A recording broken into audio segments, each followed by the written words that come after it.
I'm Susan. Welcome to the Foster Farmhouse. I'm here in my garden today after a wonderful downpouring of rain this morning, which was much needed. We have been having extreme temperatures. I've lived here for 35 years and I have never lived here with those types of temps.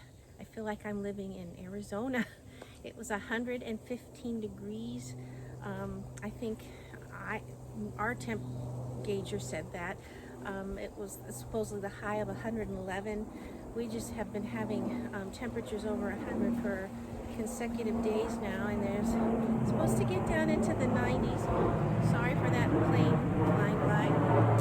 But it's supposed to be getting into the 90s, so that's a relief from 111 to 115. I've been doing extra watering, and I'm going to have to go around and do watering this morning. I'm out here before it gets too excruciatingly hot. But I'd like to take you along. I have to do some pruning of my roses, deadheading, and I'll show you how I do that. I'm going to be cleaning up around my hollyhocks. There's some dead leaves around, and it's not good to leave dead leaves on the ground by the hollyhocks. It promotes bugs and disease. And so would you come along with me as I do some maintenance in my yard?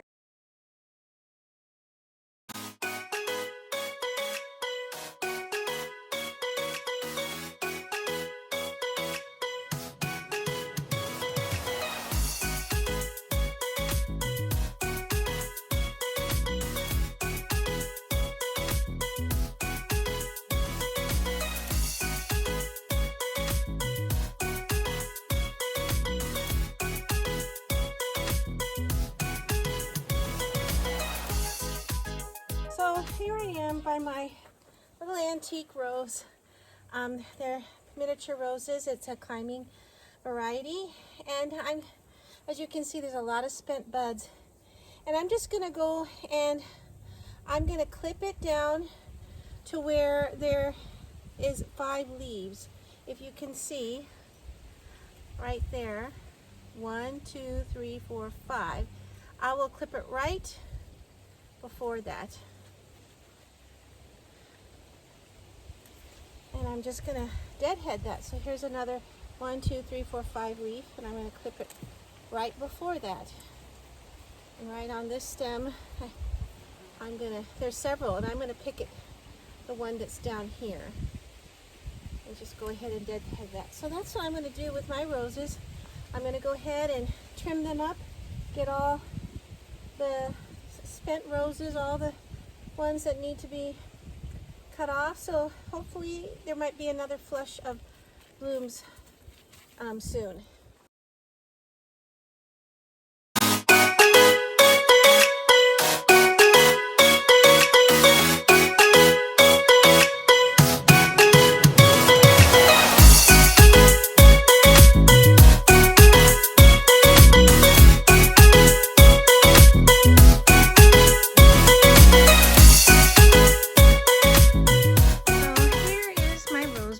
Where I have pruned it, and make sure you wear gloves because they're thorny and it hurts. But I left a little bit of color still on it, but there's going to be more new buds coming on, which I'm excited. And if you come back and deadhead your roses and clip them back to where there's like a 5 leaf, and I cut it right, if you can see, right before that.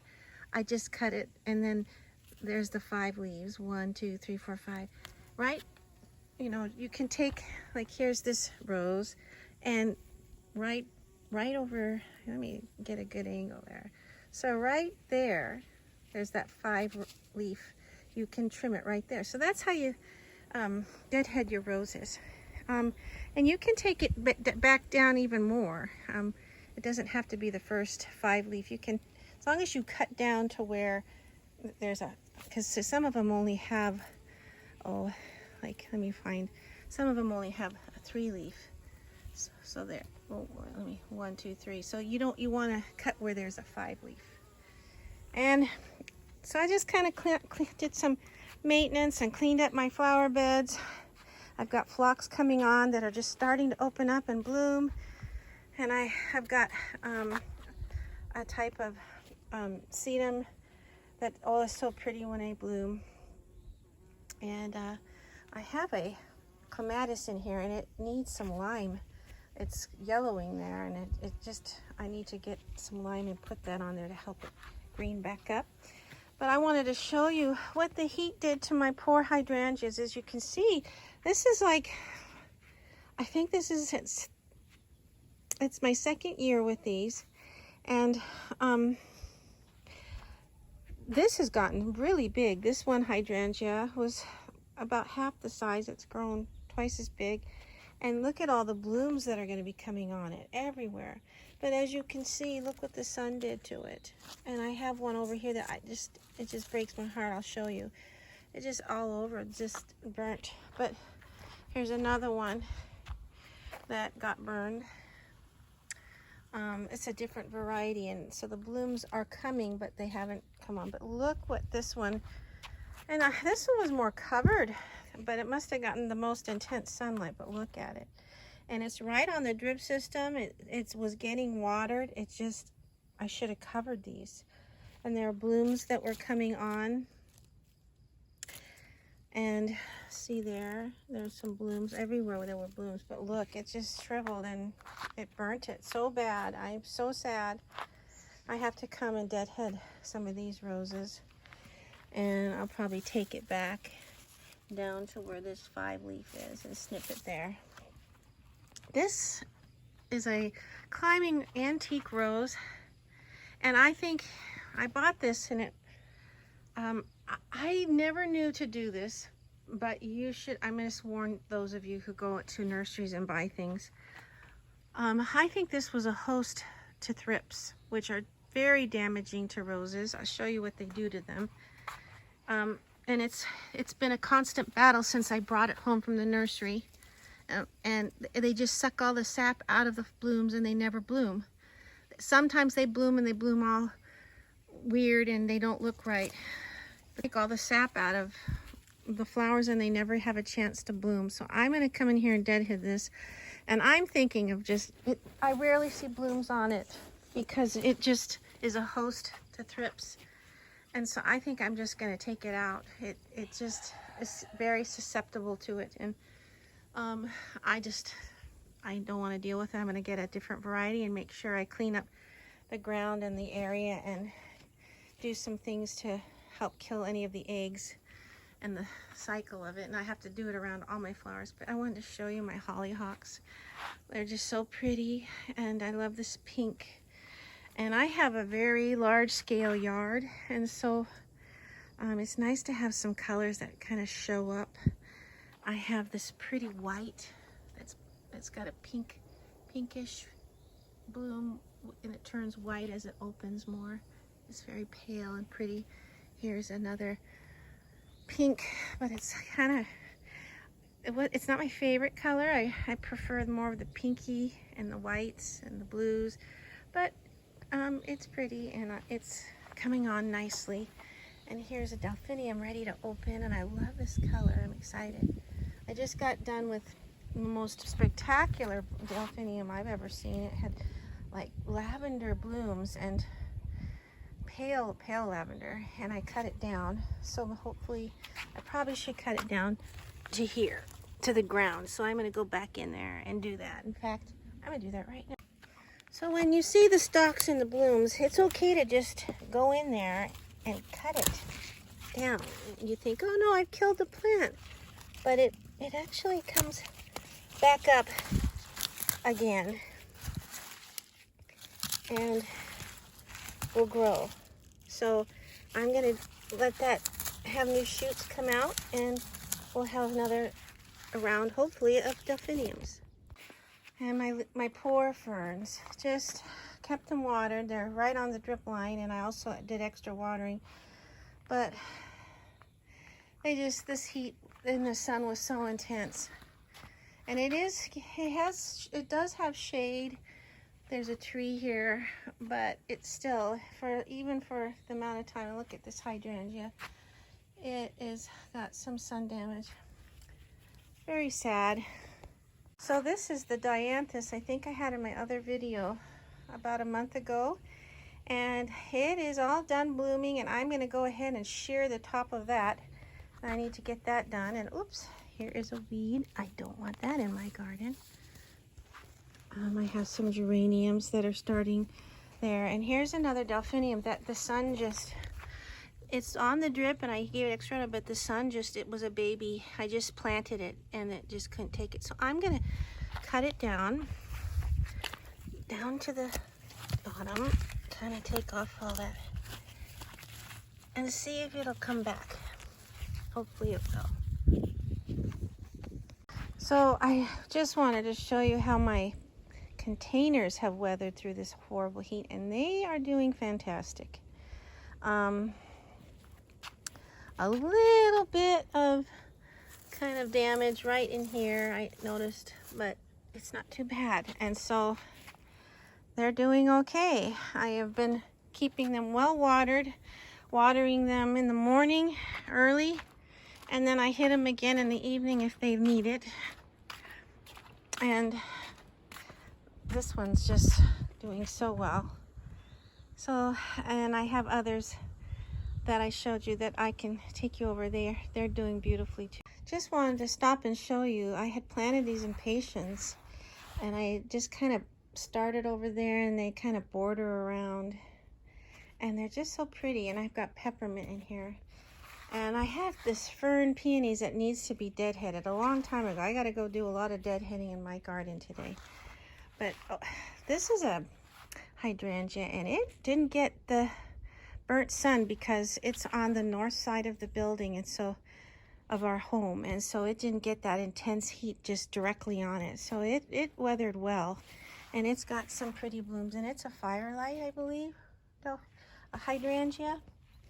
And so I'm happy and really pleased with how this is looking.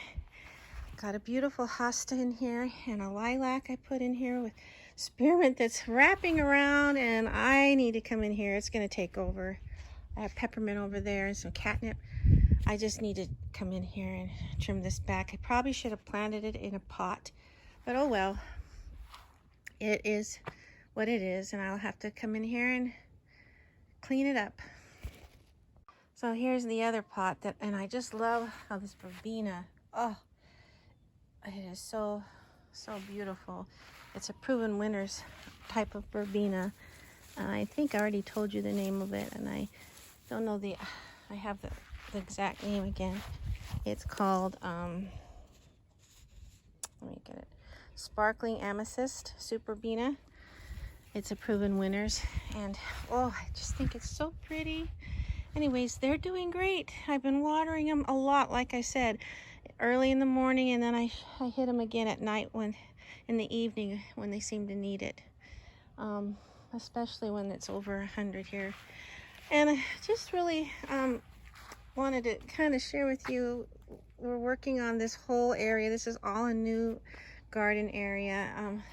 Again, hydrangeas. These are in the hot afternoon sun that it burnt my hydrangeas. It's very sad, and these are only a year old, and they were doing so beautifully, and I was so happy. They look like they're going to be getting lots of blooms, and they just got, the leaves got fried, but I think they'll still bloom, but they're just not going to look as pretty as they could have if we hadn't had this scorching heat. And this one got the most damaged. It's kind of sad. But I just wanted to show you, like right here, I know this is all in progress, but we're gonna next year be filling this area out with more of this stone. So this will be all flowers and the stonework. And my cosmos are starting to bloom. They self-seeded from last year, and I've got lavender in here, and I have pink salvia, and I've got a mock orange plant there. I have the Eden rose. Here's a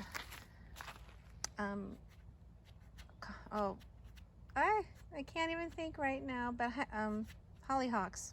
It's just a baby, and it looks kind of like something's on it. This is really interesting. This was pink in Eden Rose, and now it's turning a yellow bloom. Does yours do that? I mean, that is really strange. They were very pink and beautiful, and now those blooms have gone. You can kind of see the pink left on that, and now these are new blooms and they're yellow.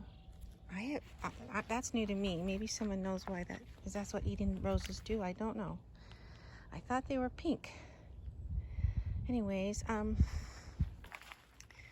so this whole area, I want to show you what the heat did to my beautiful clematis that I was showing you in my last video. I kept it very wet in water, but that intense heat and sun, it just couldn't take it. And clematis likes the sun, but not that kind of heat and not that kind of hot, hovering over the hundreds for days. So it just kind of fried the leaves and the blooms faded fast. Very sad. Life of a gardener. You wait and sometimes things just don't turn out, or they turn out and then something happens, some horrible weather or animal comes and devours everything. Reminds me of what the Bible talks about, that Satan comes to steal, kill, and destroy. Anyways, I just wanted to show you. So I told you about the grass and how this heat is just really, if you look, I got brown patches all over, and I haven't mowed my lawn because it's so hot and I don't want to stress it out any more than it is. And so, but this patch is weird because I got really, really green spots and then dead spots, and it makes me think that I might have some bugs in there eating it. So I'm gonna see if I see anything. Oh, I don't know. I thought I saw, they're like little black bugs crawling around.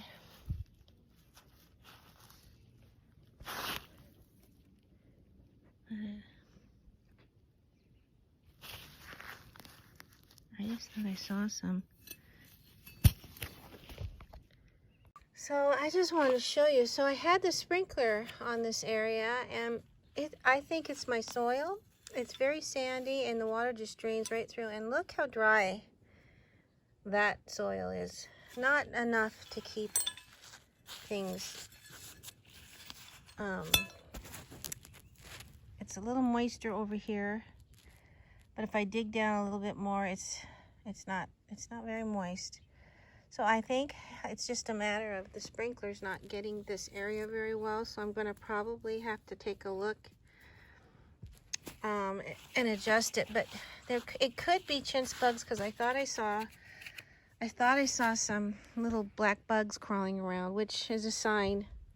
And what they do is they eat the roots. And the way this is so patchy, this reminds me of chintz bug damage. And they go and they eat the roots and kill it from the roots, and so you have to replant. And actually, if you get it in time and treat it, then the grass roots that are still there and okay will grow and it'll green up again. I've had chintz bugs in my yard, and this looks just like it. This is what it looks like. I'll show you the difference between this and then just sprinklers not getting it. And I think I'm gonna have to overdress this particular area. But look, it's not patchy, it's just all brown and dead. It's just sad. So I think it'll come back once I try to get it watered, and I'm gonna get some soil conditioner and just something that will help keep the water, absorb the water, or not, and just keep the water in there, keep it moist. Not so much sand. I think if I top dress it, it'll help condition the soil and make it healthier to retain water better. So you can tell the difference. I mean, this started happening before we had the intense heat, and And it also could be brown patch. I'm not sure. It could be a fungus. But anyways, when the heat's over, I'm gonna rake it up and plant some new grass seed, put down some soil conditioner, grass seed, and there is something by Scott's that has all three of that: soil conditioner, grass seed, and fertilizer. So I'm gonna try to use that in this area. So that's it. I went around and I cleaned up some of the flower beds in my yard that needed it. I got dead leaves off from my hollyhocks and raked around there because they can get more bugs and things from having dead debris around the plants. So I cleaned that up and deadheaded some of my roses so they'll bloom again, and my delphiniums, cut them back down and they'll come back up with new fresh growth and hopefully some more blooms. And also, I showed you around the yard and some of the things that were damaged. The hydrangeas, they just can't handle that intense heat with the sun on them. So I really should have covered them, and so maybe you can learn from my mistake. Get out an umbrella or something that will protect them from the sun and the heat. I watered them. They were watered, but I think they just couldn't handle the sunlight. It was just too much on them. It's too hot and too intense of heat. Also, the grass. Some of the grass, I think, is because the sprinklers aren't hitting them enough, and we have very sandy soil, and so the water just drains out. And so with that, I would think I need to overdress the lawn in those areas with some good soil that would help retain the water better and amend it and make it healthier. And also the patchy areas where I think I do either have chintz bugs or some kind of fungus in that area, and I am going to be addressing that. I think I'm going to rake out all the dead stuff, and I'm going to be using this product from Scott's that has soil conditioner in it, fertilizer, and seed, grass seed. And I'm going to try that and see how that works, but I'm going to wait until it cools down quite a bit, because I want to make sure that it stays wet and watered, and see if that grows back. Anyways, if it is chintz bugs, I could just treat it now and hopefully just keep it watered, and that it'll grow back again. If it didn't kill it all in the grass, if there's any roots left, because they eat it from the roots and kill it from the roots. So, but if there's still grass in there, it'll grow back. So I'll try to figure out what that is and keep you updated on that. So I hope these were helpful tips for you today, and stay cool and make sure you water your plants in the morning and at night when it's super hot, and be checking them for stress or anything, and cover them if they need it. Thank you. Have a great day. Bye.